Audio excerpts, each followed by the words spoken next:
Great. So I'd like to introduce our first speaker for this session, Mevan Babakar. Mevan is the Chief Operating Officer and Deputy CEO at FullFact, which is the UK's leading fact-checking charity. And Mevan was also founding head of FullFact's automated fact-checking team that won the Google AI Impact Challenge.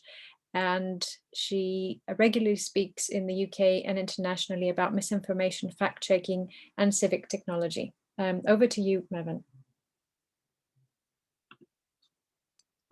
Hello, how are you all doing? Good. Thumbs up. Yeah, great. Okay, let me share my screen.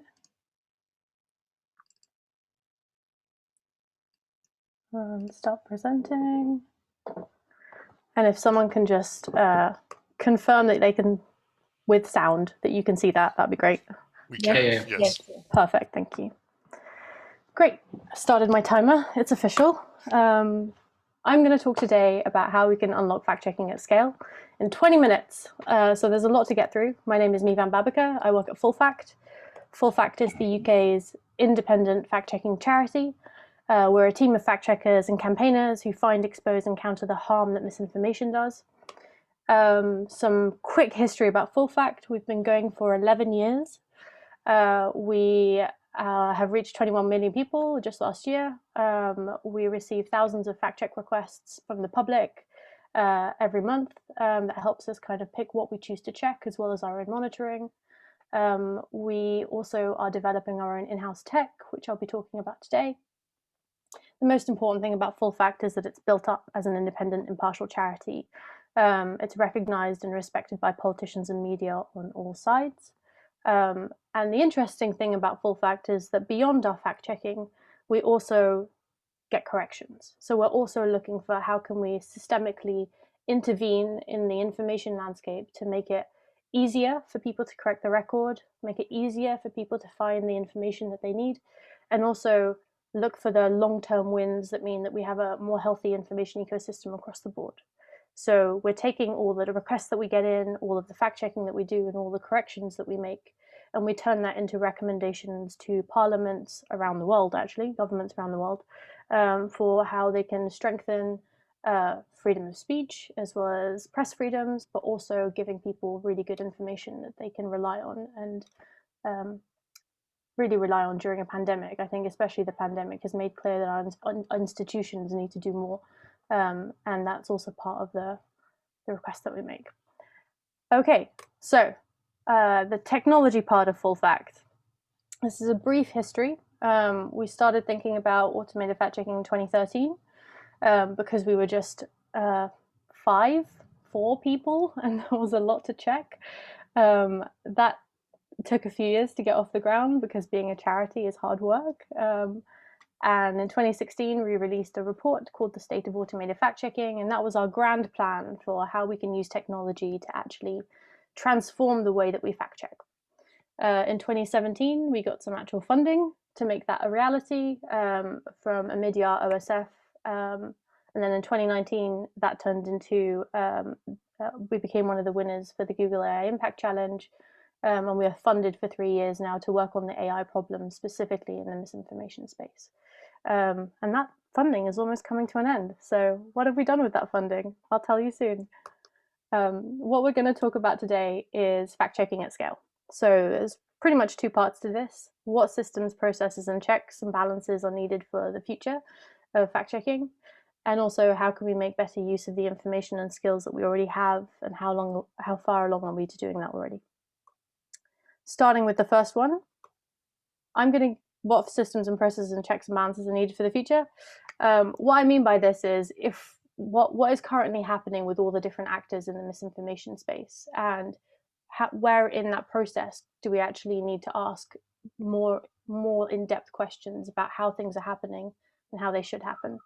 So I have developed a very high-level, crude overview of what the situation is with fact checkers and the internet companies, which I hope is a helpful diagram to kind of get at some of the problems that I'm talking at. So, claims. Claims exist in the world and they are made by the public, by politicians, by institutions, and claims are factual assertions that can be checked. What happens is that we are bombarded with lots of different types of claims. Some claims are right, some claims are wrong. It doesn't matter that some claims are wrong. It's important that people are free to be wrong if they want to, and some types of being wrong are completely inconsequential, and that's totally fine. But then there are other types of being wrong that actually cause harm to other people. And specifically, we have an accountability layer built on top of really any system, whether it's fact checkers, journalists, NGOs, that then kind of take the harms of these claims and try to correct them. Specifically, fact checkers have seen a great boom in the last few years. I think there's something like 300 fact checkers in the world now. And just a few years ago, that was below 100. So there really has been a really huge growth in fact checking. And you could argue that that's maybe because it was filling a gap that maybe journalism and NGOs weren't filling. And I think that that's an interesting thought about why fact checkers have come to prominence. And Lucas Graves actually does some really brilliant research on the history of that, which I would recommend if you want to go further. So we have these claims, they're checked by fact checkers. Fact checkers publish their fact checks openly, and they also publish them in something called claim review schema. So claim review schema is a schema that basically has lots of different types of fields for the types of claim, conclusion, the rating, who said it, when it was made, the event, etc. And also, in some cases, the appearances. So how many places has that appeared? And at the minute, most fact checkers are publishing their fact checks in this kind of open format.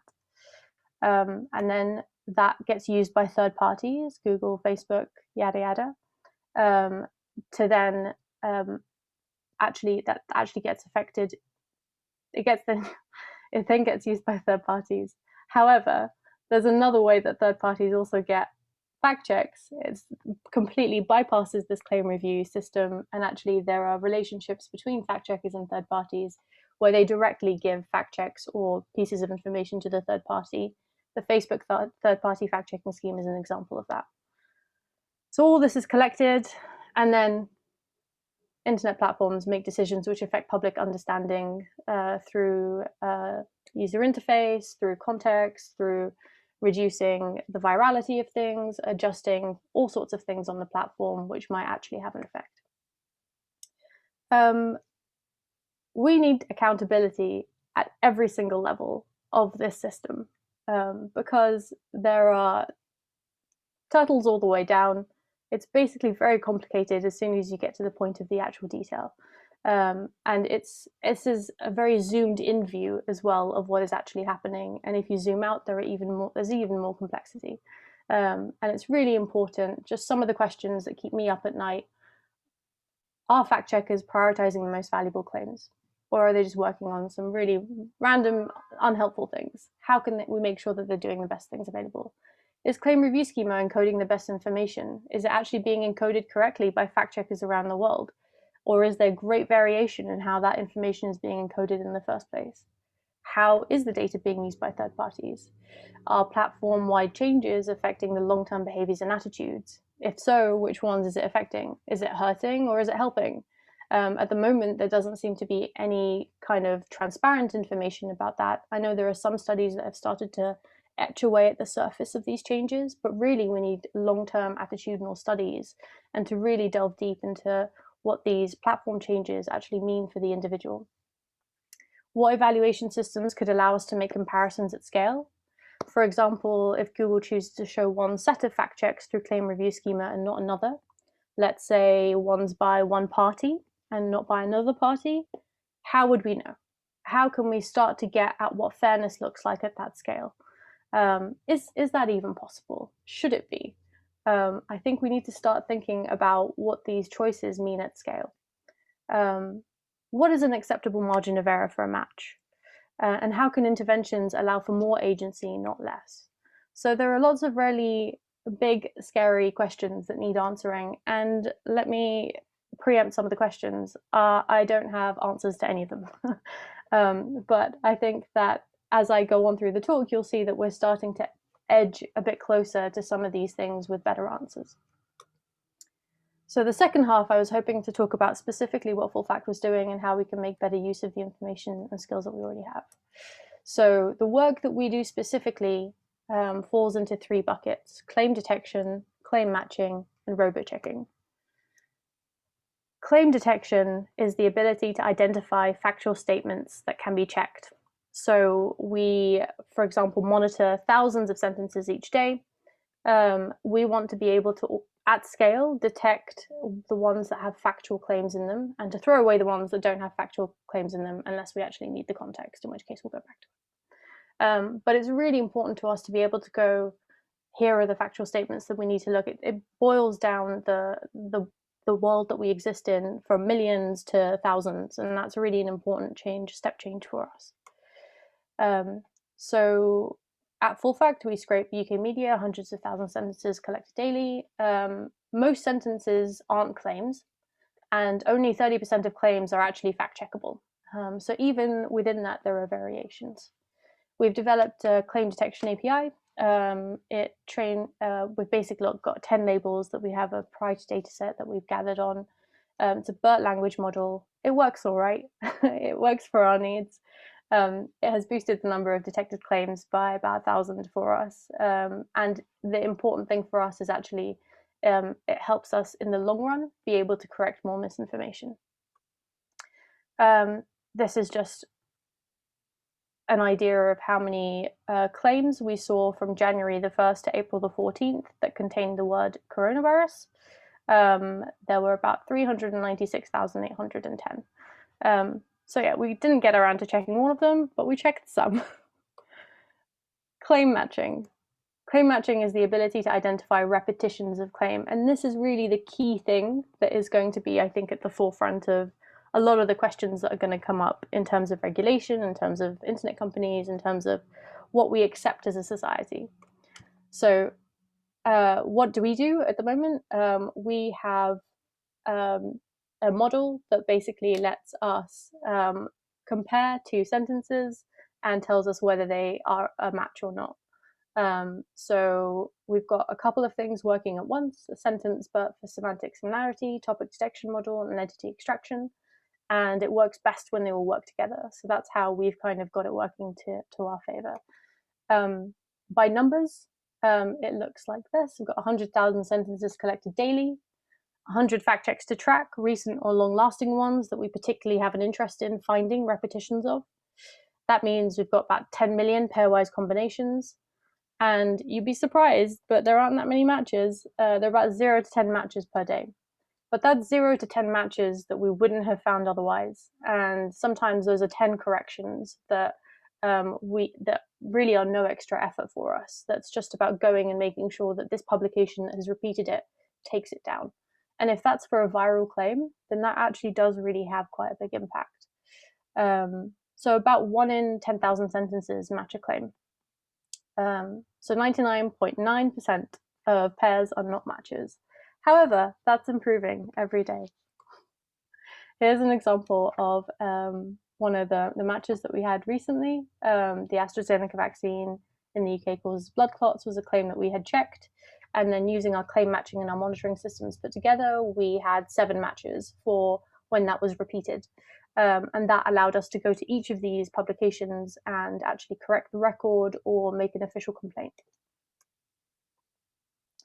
The reason why I brought this back in is because the claim matching thing is very important when you get into this space. The decisions that affect public understanding, the third parties, and the fact checks published openly in claim review schema.